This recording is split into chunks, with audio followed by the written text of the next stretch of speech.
عام طور پر ہم ایک خاص پارٹی جو اس وقت اقتدار میں ہے اور جو اسلام اور مسلمانوں کے بارے میں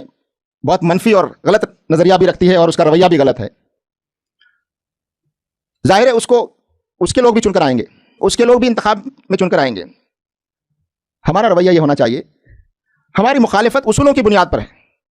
ہم کسی کی مخالفت یا تائید کر رہے ہیں اصولوں کی بنیاد پر کر رہے ہیں، اور ہم کسی کو اقتدار سے محروم رکھنا چاہتے ہیں یا ہٹانا چاہتے ہیں تو وہ بھی اصولوں اور خیر خواہی کی بنیاد پر ہے کہ ہم اس ملک کے خیر خواہ ہیں، سماج کے خیر خواہ ہیں، اس لیے ہم ایسا چاہتے ہیں۔ لیکن انتخاب کے بعد جو لوگ بھی منتخب ہو کر آئیں، جمہوریت میں یہ بات سمجھی جانی چاہیے کہ وہ اب سب کا نمائندہ ہے، وہ چاہے سمجھے نہ سمجھے لیکن اسے سب کا نمائندہ سمجھا جانا چاہیے۔ اور ہمارا رویہ بھی یہ ہو، اگر ہمارے علاقے سے ایسی پارٹی کا امیدوار چن کر آتا ہے تو عام طور پر ہم اس سے ملنا تک پسند نہیں کرتے، لیکن ہمارا انگیجمنٹ ان سے ہونا چاہیے۔ انگیجمنٹ کچھ حاصل کرنے کے لیے نہیں، انگیجمنٹ کوئی فائدہ حاصل کرنے کے لیے نہیں، لیکن وہ ہمارا نمائندہ ہے، اب چاہے ہم نے اس کے خلاف ووٹ کیا ہے،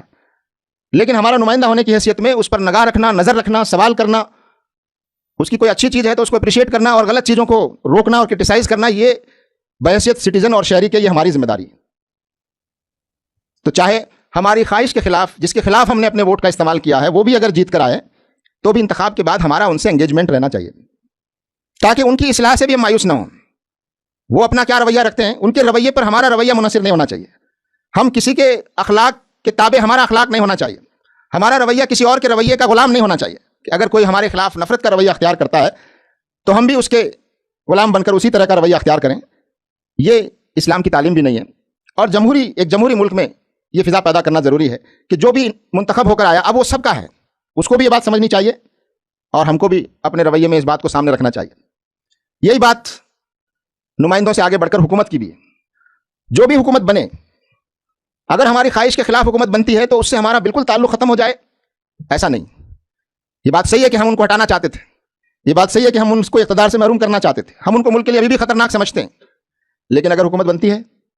تو ایک شہری کے ناطے ہمارا بنی ہوئی حکومت پر نگاہ رکھنا، اس کے ہر رویے پر اپنی ذمہ داری ادا کرنا، ان کی اصلاح کرنے کی کوشش کرنا، ہر ممکن کوشش کرنا، یہ ماحول پیدا کرنے کی بھی ضرورت ہے۔ میں اس موقع پر اللہ تعالیٰ سے دعا کرتا ہوں کہ اللہ تبارک و تعالیٰ ہمیں ان حالات میں ایک اچھے شہری کے ناطے اور ایک امت مسلمہ کے فرد کے ناطے ہم اپنی ذمہ داریوں کا شعور بھی اپنے اندر پیدا کریں، اور یہاں جو بیٹھے ہوئے لوگ ہیں وہ سب الحمدللہ باشعور لوگ ہیں۔ آپ کا جہاں تک دائرہ ہے، جہاں تک آپ کی پہنچ ہے، جو لوگ بھی آپ سے قریب ہیں، ان میں ان باتوں کو پیدا کرنے کی کوشش کریں کہ یہ ملک ہمارا ملک ہے، اور یہاں جو کچھ بھی اچھا برا ہو رہا ہے اس کو ٹھیک کرنے کی ذمہ داری ہماری ذمہ داری ہے، اور کسی بھی حال میں مایوسی ہمارے قریب نہیں آنی چاہیے۔ ڈر اور خوف تو مومن کے قریب آ ہی نہیں سکتا، آنا ہی نہیں چاہیے۔ ہم اللہ پر یقین رکھتے ہیں، اللہ کی طاقت اور قوت پر یقین رکھتے ہیں، حالات کتنے بھی ناسازگار ہوں، ہر حال میں ہم کو اپنا رول اور کردار طے کرنا چاہیے، اور یہ سمجھتے ہوئے کہ ہم ایک امت ہیں، ہمارا ایک مقصد ہے، اور اس ملک کے تئیں ہماری کچھ ذمہ داریاں ہیں جو ہمارا اپنا ملک ہے۔ اور سب سے بڑی جو بات جس کا میں نے ذکر کیا اسی کو میں آخر میں دہرانا چاہتا ہوں کہ بحیثیت ایک داعی امت کے ہم اپنا رول اس ملک میں ادا کریں، اس کے لیے اس ملک میں ماحول سازگار رہے اور اس کو سازگار بنانے کی ہر ممکن ہم کوشش کریں، ڈر اور خوف اور مایوسی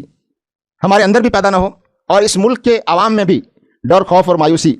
پیدا نہ ہو، اس بات کی ہم کوشش کریں، اور اس ملک کے باشندوں کے ساتھ ہمارا تعلق گہرا تعلق ہو۔ الیکشن تو آئے گا، حکومت بن جائے گی، اس کے بعد اصل جو بنیادی کام ہے اور جو طویل المدت ہماری ذمہ داری ہے وہ یہ کہ اس ملک کے باشندوں کے ساتھ ہمارا گہرا تعلق ہو، ان سے ہمارا میل جول بڑھے، اور ان تک اسلام کی بات پہنچنے کا اور ہمارے اخلاق اور کردار کی چھاپ ان پر پڑے، اس کے زیادہ سے زیادہ مواقع ہم پیدا کر سکیں۔ انہی چند باتوں کے ساتھ میں اپنی گفتگو مکمل کرنا چاہتا ہوں۔ اللہ تعالیٰ سے دعا ہے کہ اللہ تبارک و تعالیٰ ہمارے لیے خیر کے فیصلے فرمائے، اس ملک کے لیے خیر کے فیصلے فرمائے، اور ہمارے اندر وہ ہمت اور حوصلہ